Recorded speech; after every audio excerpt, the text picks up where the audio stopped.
वही हुआ जिसका अंदेशा लगाया जा रहा था। लेबनान और ईरान दोनों ही जगह सीज़फायर टूट चुका है और दोनों ही जगह गोलीबारी शुरू हो गई है।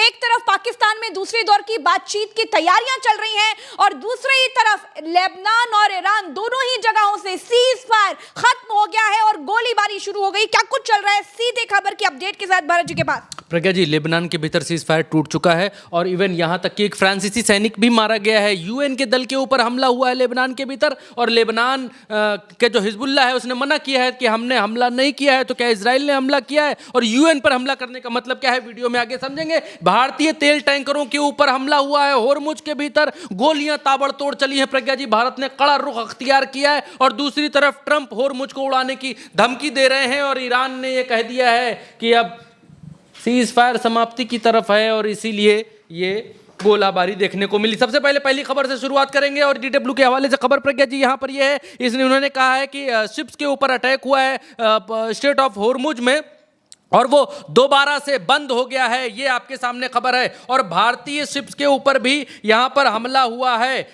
ईरान ने 14 भारत के जहाज रोके। प्रज्ञा जी, एक पर फायरिंग की बात आ रही है, 14 जहाज़ों को स्ट्रेट पर रोक लिया गया, उनको पार नहीं करने दिया गया। और इसके बाद एक खबर ये भी निकल के आई, भारतीय तेल टैंकर के ऊपर ईरानी नौसेना ने फायरिंग की है। होर्मुज स्ट्रेट के करीब एक भारतीय तेल टैंकर पर ईरानी की घटना सामने आई है। इसका नाम था जग अर्णव नाम का ये जहाज था। 20 लाख बैरल इराकी तेल लेकर के जा रहा था प्रज्ञा जी। और जग अर्णव और समनमार हेराल्ड ये दोनों जहाज थे प्रज्ञा जी। इनके ऊपर हमला होने की बात सामने निकल करके आई है और इसके बाद भारत ने भी अपनी कड़ी प्रतिक्रिया दी है। ये आपके सामने भारत की प्रतिक्रिया है, स्टेटमेंट है भारतीय गवर्नमेंट का, इंडियन गवर्नमेंट का। और इस प्रतिक्रिया के भीतर ये जो आप लेटर देख रहे हैं, इस लेटर का हिंदी तर्जुमा जल्दी से बतला देता हूं क्योंकि खबर को जल्दी खत्म करना है। प्रज्ञा जी इशारा कर रही हैं और इसमें यह बतलाया कहा गया है कि भारत के विदेश मंत्रालय है, विदेश मंत्रालय की तरफ से कहा गया है कि भारतीय जहाज़ों पर हुई फायरिंग को लेकर बयान दिया गया है। बयान में कहा गया है कि नई दिल्ली में ईरान के राजदूत को आज शाम विदेश मंत्रालय ने विदेश सचिव के साथ एक बैठक के लिए बुलाया। इस बैठक के दौरान विदेश सचिव ने होर्मुज स्ट्रेट में आज पहले हुई गोलाबारी की घटना पर भारत की गहरी चिंता व्यक्त की। इसमें भारत के झंडे वाले 2 जहाज शामिल थे। उन्होंने इस बात पर जोर दिया कि भारत व्यापारिक जहाज़ों और नाविकों की सुरक्षा के लिए कितना महत्व देता है और याद दिलाया कि ईरान ने पहले भी भारत आने वाले कई जहाज़ों को सुरक्षित रास्ता देने में मदद की है। यहाँ पर यह लिखा हुआ है और यह भी लिखा हुआ है कि व्यापारिक जहाज़ों पर गोलाबारी की गंभीर घटना पर अपनी चिंता दोहराते हुए विदेश सचिव ने ईरानी राजदूत से आग्रह किया कि भारत के विचारों को ईरान के अधिकारियों तक पहुंचाएं और होर्मुज स्ट्रेट से भारत आने वाले जहाजों को रास्ता देने की प्रक्रिया को जल्द से जल्द शुरू करें। ईरान के राजदूत ने इन विचारों को ईरानी अधिकारियों तक पहुंचाने का आश्वासन दिया। यह लिखा हुआ है, the ambassador of Iran undertook the convey these views of Iranian authorities. यहां पर देखिए क्लियर कट लिखा हुआ है, 18 अप्रैल को ये लेटर लिखा है। और दूसरी तरफ ये बड़ी खबर निकल करके आ रही है कि ईरान ने कहा है कि होर्मुज स्ट्रेट जो है दोबारा से बंद हो गया है और सीज फायर का एंड होने वाला है, खत्म होने वाला है। तो क्या हिजबुल्लाह, क्या लेबनान और क्या प्रज्ञा जी ईरान और क्या होर्मुज, हर जगह सीज फायर का उल्लंघन, ताबड़तोड़ गोलियां, धड़ाधड़ गोलियां।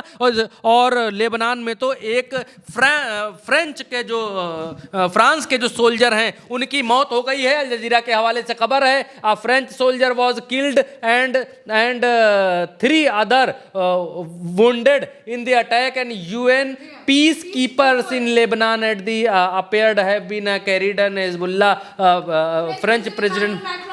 हाँ, ये कहा गया कि यहाँ पर फ्रांस के जो है वो शांति दूत जो वहाँ शांति स्थापित करने के लिए गए थे उनके ऊपर हमला हो गया। और हिजबुल्लाह की तरफ से बयान प्रज्ञा जी आ चुका है, हिजबुल्लाह की तरफ से बयान आ चुका है। रॉयटर्स के हवाले से भी यही खबर आपकी स्क्रीन के ऊपर है। हिजबुल्लाह की तरफ से यह बयान आ चुका है। हिजबुल्लाह ने कहा है दक्षिणी लेबनान में संयुक्त राष्ट्र के शांति सैनिकों पर हुए हमले से किसी भी तरह का संबंध होने से इनकार किया है। हिजबुल्लाह ने कहा है कि गंधौरिये इलाके में यूनिफिल बलों के साथ हुई घटना से हमारा कोई लेना देना नहीं है। वहीं संयुक्त राष्ट्र की शांति सेना यूनिफिल ने इस घटना को जानबूझकर किया गया हमला बताया है। इससे पहले हिजबुल्लाह ने दक्षिण लेबनान में संयुक्त राष्ट्र के फ्रेंच ऑब्जर्वर पर हुए घातक हमले में भी अपनी भूमिका होने से इनकार किया है। तो हिजबुल्लाह इनकार कर रहा है प्रज्ञा जी, हिजबुल्लाह इनकार कर रहा है कि इस हमले में हमारा कोई हाथ नहीं है, हमने कोई सीज फायर नहीं तोड़ा है। तो क्या ये जानबूझकर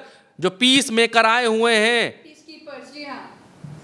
लेबनान के भीतर, उनको भड़काने के लिए और जंग की आग को दोबारा लगाने के लिए ये इजराइल द्वारा किया गया हमला है? क्योंकि इजराइल कुछ भी कर सकता है प्रज्ञा जी। आज की जो बच्चों, जो औरतों, जो बुजुर्गों, जो मजलूमों, जो स्कूलों और अस्पतालों पर बम गिराते हैं, जिनके हाथ बच्चों के खून से रंगे हुए हैं, वो पीस कीपरों को तो मार ही सकते हैं प्रज्ञा जी।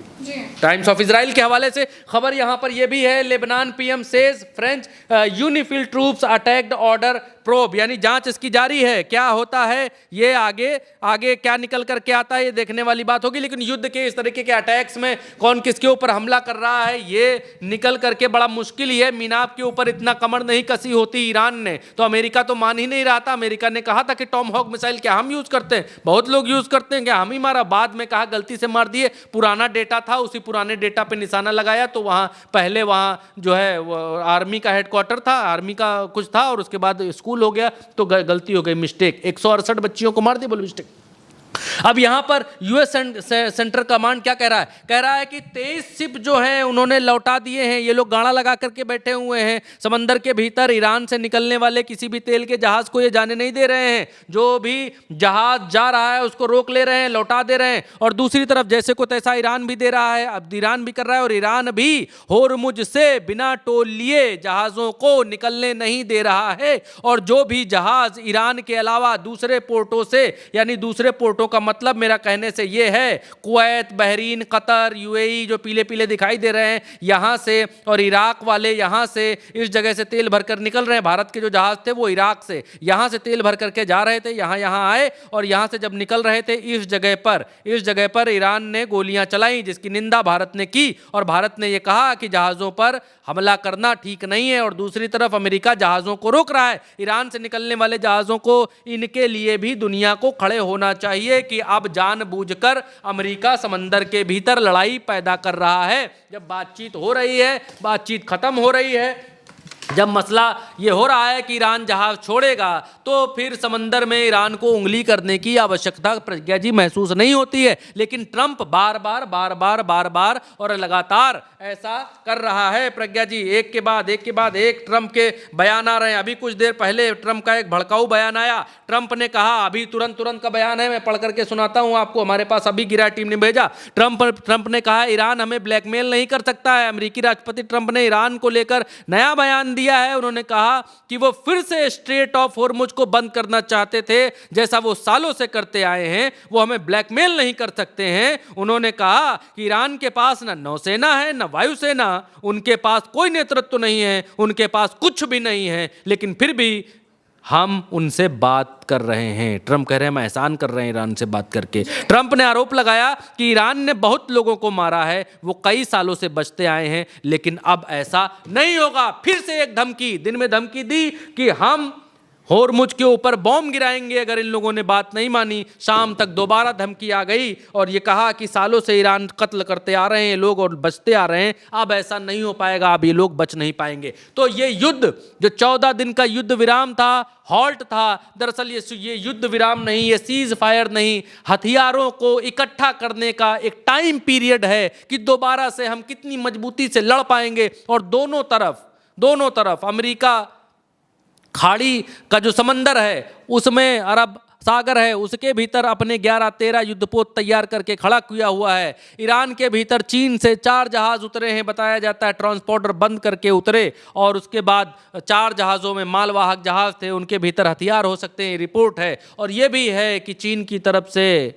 एयर डिफेंस सिस्टम, रडार भेजे गए हैं, रूस का उपग्रह काम कर रहा है। तो ये लड़ाई अब प्रज्ञा जी जो छिड़ने वाली है, ये और गदर मचाने वाली है। और ये 14 दिन का 15 दिन का जो सीज फायर है, दरअसल ये युद्ध को और घातक बना सकता है। न लेबनान के भीतर सीज फायर टिक पाया, वहां भी गोलियां चल गई, मर गए दूसरे देश के सैनिक, और होर्मुज के भीतर तो गोलियां चल ही रही हैं। भारत तक ने निंदा की है और अमेरिका गाड़ा लगा करके बैठा हुआ है। बिल्कुल बिल्कुल। तो साफ तौर पर ये देखा जा रहा है कि लेबनान और ईरान दोनों ही जगह पर गोलीबारी हो रही है। लेबनान में जो हमला हुआ है उस पर तो हिजबुल्लाह ने साफ कह दिया कि ये इजराइल की साजिश है इस सीज फायर को नुकसान पहुंचाने की, और दूसरी तरफ दोस्तों होर्मुज की टेंशन अभी भी बनी हुई है। तो फिलहाल तमाम खबरों के लिए उल्टा चश्मा यूसी को सब्सक्राइब कीजिए, हमारे साथ बने रहिए।